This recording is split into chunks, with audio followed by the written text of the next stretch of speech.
Perasaan saya sangat berpuas hati dengan iHome punya kerja.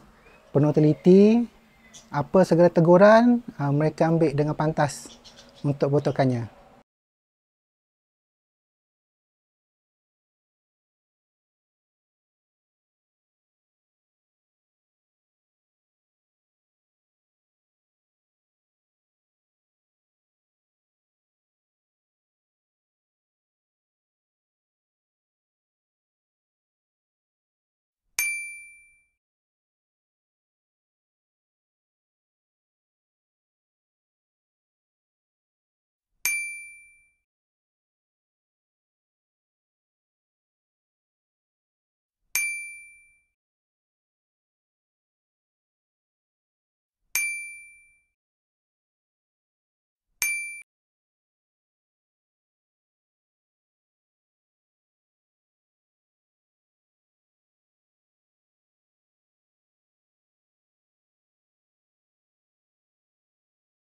Nama saya Kamarudin bin Rekod. Kawasan rumah saya berhampiran dengan Tampin, Negeri Sembilan. Saya bina atas pakej Lily Type A, 2 bilik, 1 bilik air. Saya dapat tahu iHome ni daripada Facebook 2021.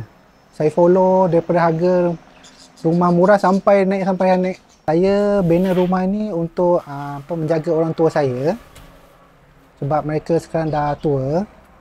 Untuk dapat kemudahan lebih dekat dengan infrastruktur awam seperti hospital, balai polis semua. Ya, rumah ni pernah ada dibina dan tak dapat disiapkan kerana masalah-masalah tertentu. Jadi saya robohkan dan bina dengan melalui projek iHome. Masalah dulu saya tak buat kontraktor luar, saya bina sendiri dengan bapa saya. Disebabkan bapa saya menghadapi penyakit, jadi saya tak dapat nak sambung buat rumah tu. Saya bina secara tunai kerana dia memudahkan saya, tidak perlu melalui mana-mana pinjaman dan tak perlu menanggung hutang.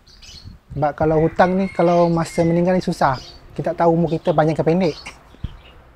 Bagi saya, iHome ni satu pilihan yang baik kerana iHome ni kita ada duit, kita boleh bina ikut kita punya kemampuan. Dia ada pelbagai-bagai pakej yang disediakan ikut kemampuan kita. Kalau kita nak kecil, ada kecil. Kalau kita nak besar pun ada yang besar. Saya bagi 10/10.